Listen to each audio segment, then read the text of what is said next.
Welcome to the kickoff, the morning brew for Texas NARO's first virtual conference. Certainly not what we ever in our wildest dreams thought we would be doing, but looky here we are.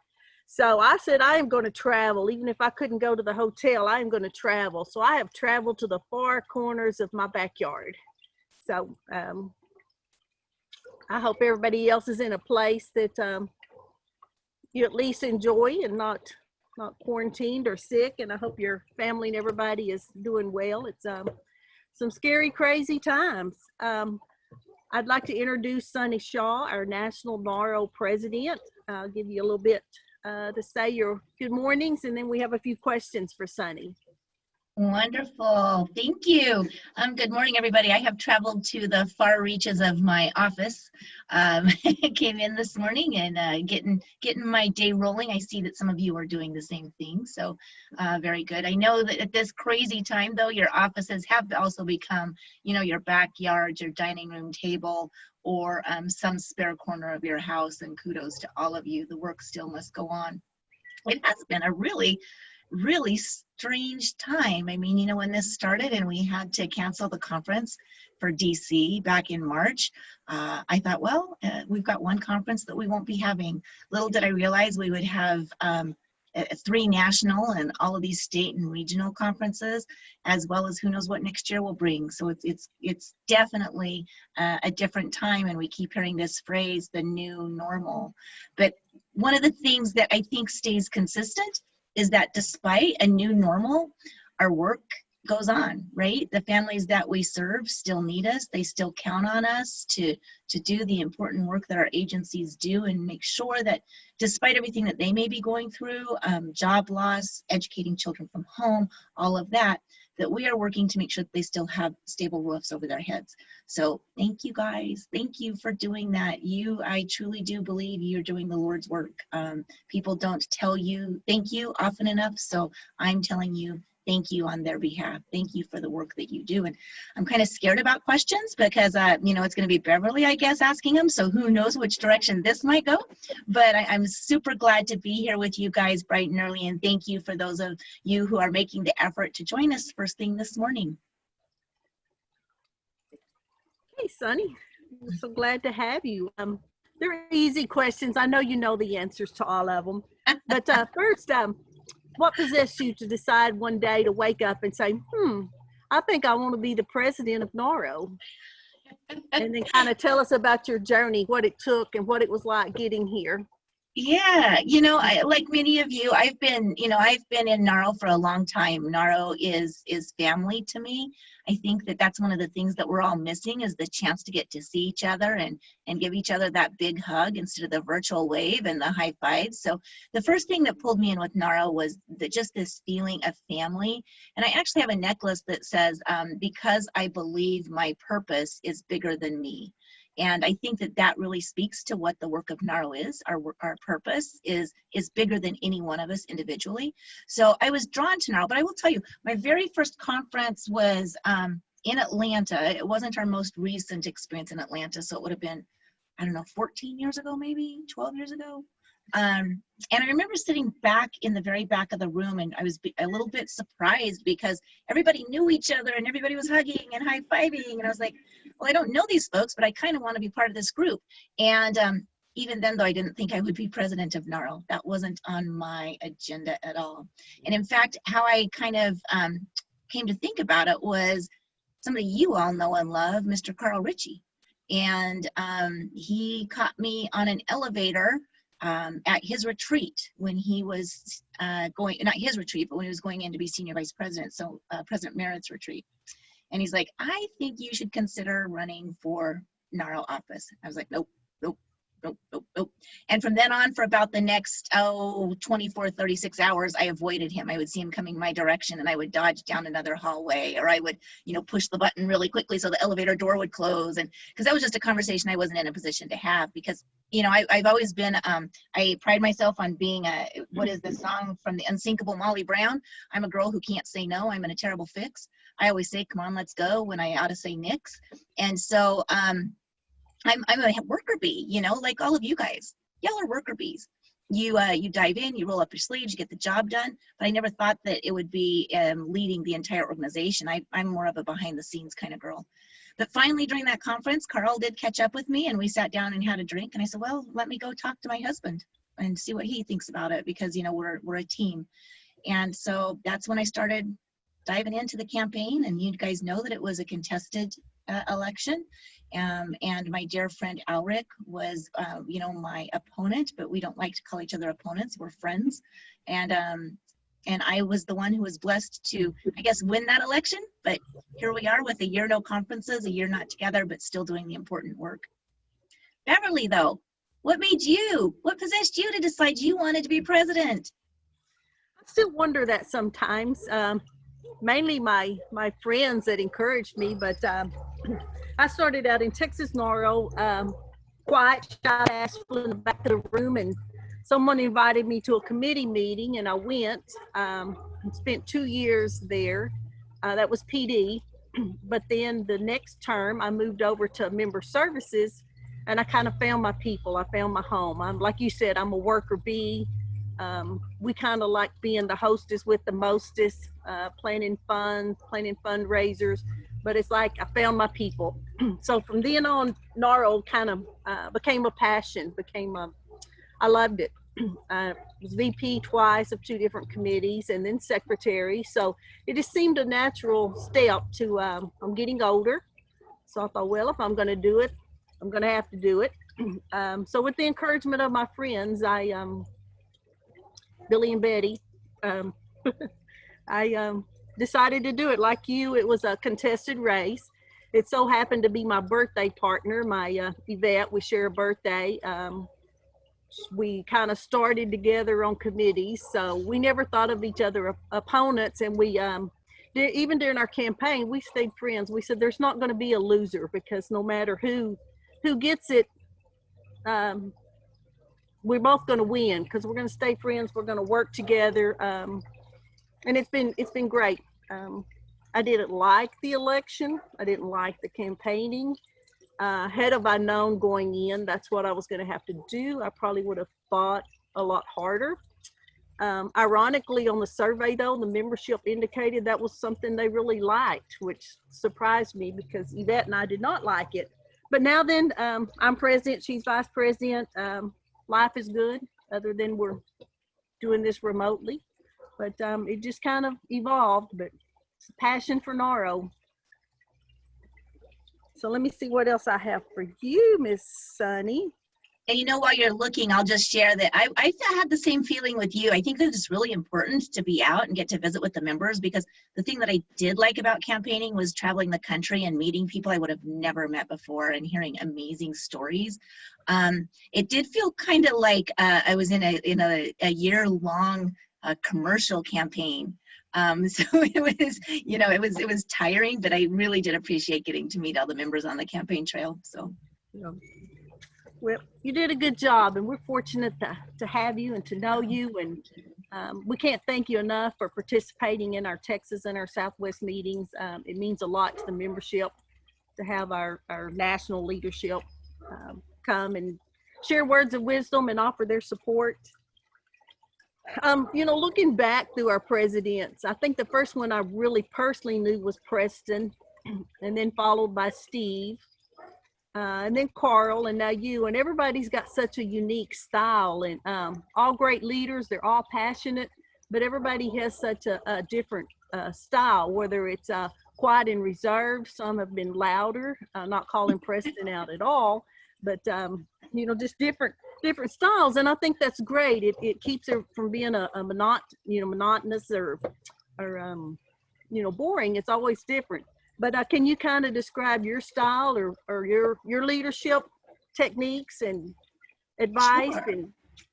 Sure. So I think that, you know, I think those of you that are on the call that have always taken pride in kind of, you know, being the behind the scenes and the worker bee, you understand very clearly servant leadership.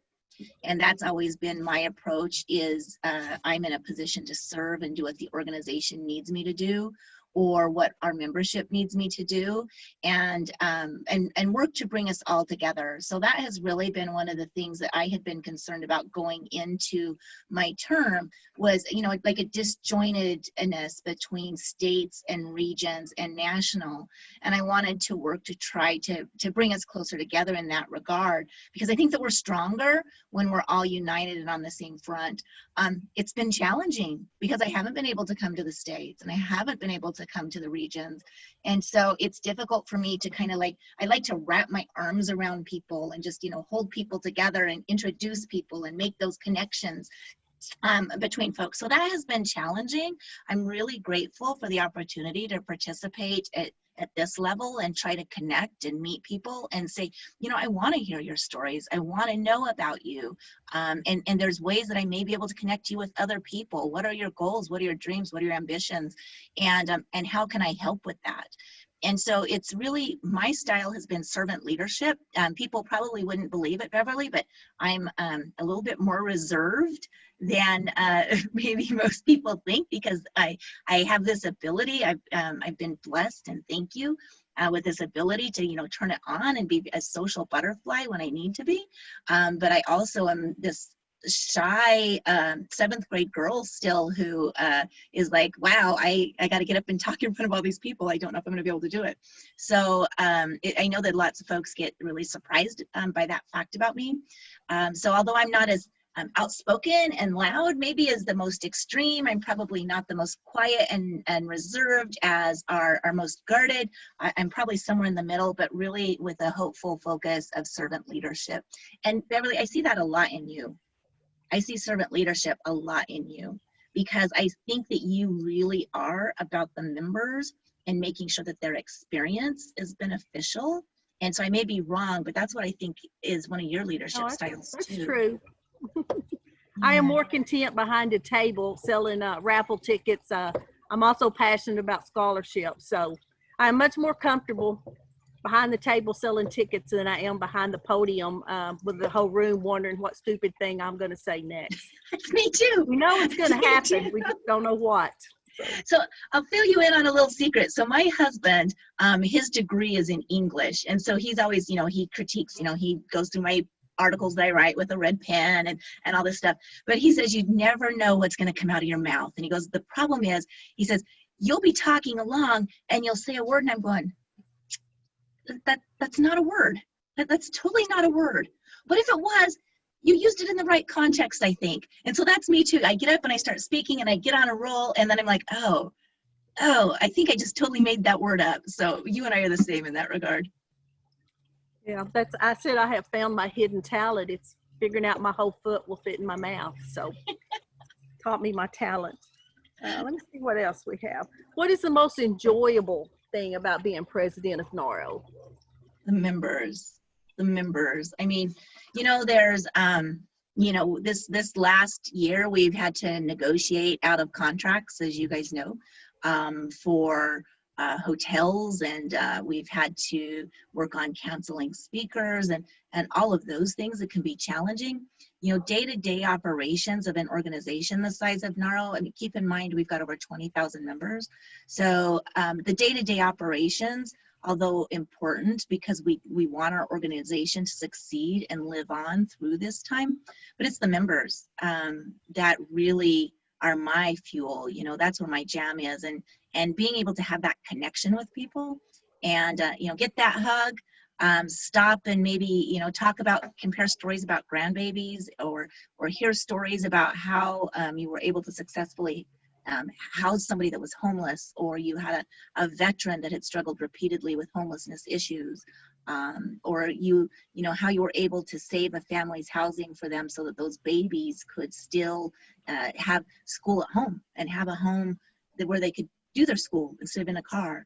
So it's hearing the stories from the members that really are my fuel and my heart and love. So and we're like soul sisters, I think, in that, Beverly, because I think that's where we get our fuel, that's our driving force, right? Mm-hmm. Yes. Yeah. So what words of wisdom would you offer to someone just getting started, because we all started somewhere. So that person that's just getting started in NARO and finds that they don't know anybody, it's a little intimidating, it's confusing. We have a whole lot of rules. We have a whole lot of committees. So what words of wisdom will you have for those people? And then the people that are veterans that have been around, maybe they're getting a little burned out. They've reached the peak. They're on the other side. What kind of words would you have for motivation, advice? Get them back involved. Great. Yeah. So I'm going to start with the back end of that. I'm going to start with the people who've been involved for a really long time and maybe feeling a little bit burned out. We have, as those of us who have been here a long time, we have a responsibility to really train up our future leaders. That is our greatest responsibility, I believe, in the work that we do, to make sure we're leaving our agencies in good hands, that our families are well taken care of, and to make sure that we're making that connection between our future leaders and NARO. Because you all know, you've been in the business a long time, you know how important NARO has been to your career. You've gotten training, you've gotten great support from colleagues. If I come across an issue, I can call friends all across the country to help me with that issue. Let's make sure that our next generation has that connection. And for folks that are just getting involved, there's so many things that you can do. Starting at the state level is really where you start your NARO career. You know, a lot of you have heard me say, I actually started my career as a receptionist. And so I'm very, very proud of that. That is a badge of honor with me. And I was blessed to be able to start, as I grew my career, participating in NARO at the state level. You know, I was eventually a state president and then a regional president, and then moved on to positions in NARO. So you're not going to necessarily start at national NARO, right? You start cutting your teeth at the state level, or even just, you know, if you've got specific groups in your state that you can get together with. And one of the things that I hear from folks that I love, that you want to jump right in, and I just want to go to all the national conferences and do all this great work. We have to keep in mind that agencies have budgets, and so in due time for everyone. But how can you grow your leadership so that when opportunity is presented, that you are ready? I've spoken to a lot of smaller agencies who they say there's not a lot of room or opportunity for growth at my agency, but I still am really interested in leadership. How can I grow my leadership so that way when the door is open, I'm ready? And there's a lot of things that you can do in your community. Our agency is smaller. We don't have a lot of room for growth, but what we do have is a community with a whole lot of leadership opportunities. So we have a bunch of employees at my agency that sit on boards for other organizations. They sit on boards for Community Action, or they sit on boards for Housing Coalition, or they sit on boards for transportation department. They sit on all these different boards because they're learning what it's like to be a board member and how to ask the right questions. They're learning how to work with a board. And going down the road, as someone who's just beginning your career, that experience is going to teach you and then prepare you for when opportunity presents itself. It's your job to prepare yourself for when those doors are made available to you. So for all levels, you can get involved with NARO and then grow your career at the same time. And for those of us who have been blessed to be in agency leadership for a long time, let's not just take all the secrets with us when we retire and spend the time with our grandkiddos. Let's make sure that we're embedding NARO's, the organization, the family aspect into our organization so that it stays when we're gone. And lastly, and I'm not to discriminate against my boys, because you guys are fabulous, fabulous organizational leaders, but I do also host a page on Facebook that's called Women in Leadership, where women can learn from each other and grow your careers. So you can look for that if you want. But really, I'm also available, because the reason why I was fascinated with NARO in the first place was to help people, no matter your station in life or position, to help you to grow your career. And I'm glad to, offer any advice that I can on a personal level for you with that. So that's one of my passions. So Beverly, how's that for advice? Did that go like how you would hope? What would you add? Oh, that's good. That's good. I was going to say, go ahead and mention your new endeavor that I just saw. Oh, because that kind of goes hand in hand with everything you're saying. Yeah. So, when NARO is, I'm going to be a has-been pretty soon. One of the things that NARO loves is they invite your presidents out to like speak and chat and everything. And then when you're no longer a NARO president, your role is to be supportive and offer advice. So that's where I will be pretty soon. At the same time, I'm not going away. I'm staying, in my housing career. But as I pursue other opportunities, I've developed my own business. And so it's career coaching and training and a little bit of consulting. My specialty in consulting is file audits. Sometimes an agency has a need for file auditing, and so that's my specialty. So I'm still going to be doing some really cool things, and especially it feeds right into my love of helping people grow their careers. So, and there's a lot of opportunities in NARO, and I get contacted a lot for headhunters that are looking for people in different areas. And so I'm always trying to feed them names and say, hey, contact this person. I know they might be looking. So it's all going to continue, Beverly. It's all going to it's just a flow. Well, we're going to do you like we've done Carl. We didn't let him off the hook, and we're not going to let you off the hook either. So when it's out, don't think you're finished. Okay, wonderful. Thank you. We're talking about the pandemic and how things have changed and leadership. And someone told me, I think it was Carl, when I was first talking to him about running for president and whatever, he said, well, make a plan.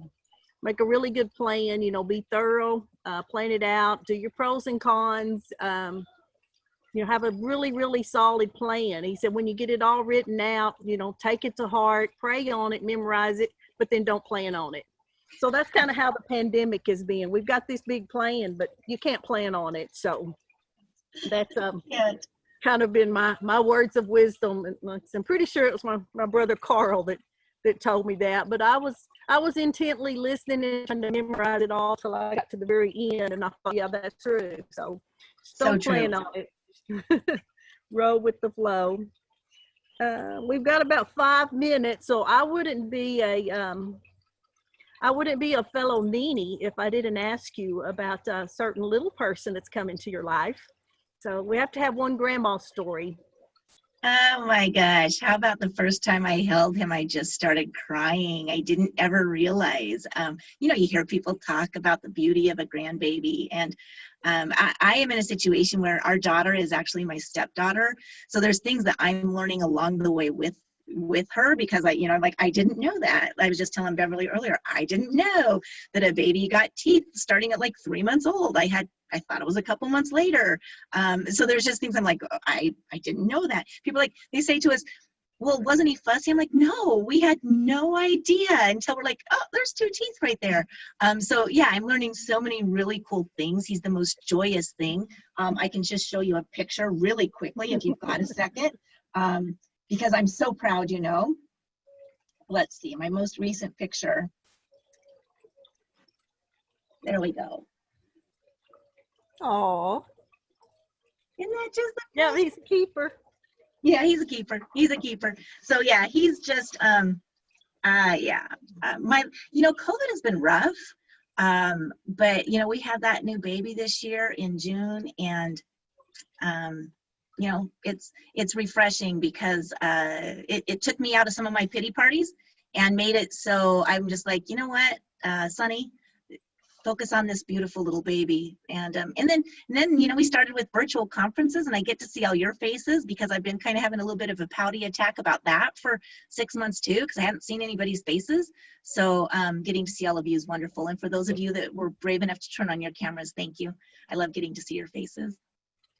Yes, and I hope as the day goes on, the rest of you get braver and turn your cameras on. We don't care if you're in your pajamas. I already confessed I'm barefooted out here in my backyard, so nobody will judge. Let's see, we'd love to see your faces. There's just a couple of minutes left. Is there any parting words, Sonny? I think I get to join you all again a little bit later today. Thank you for being here this morning. And it's just, I love me some Texas. I love me some Texas. The first time I was in Texas was, oh my gosh, it was before I was even in NARO, probably 25 years ago. And it was just such a fabulous experience. And one of the things that I laughed so hard about was in Idaho, you've got speed limit signs like every, couple miles. And in Texas, all you have on the side of the road is a sign that says, don't mess with Texas. And I was like, oh, they don't even have to post the speed limit sign. They just assume you better know it and don't speed. So I was like, that was my favorite story coming back from Texas 25 years ago. Thanks for having me here this morning, Beverly, and all of you. Thank you.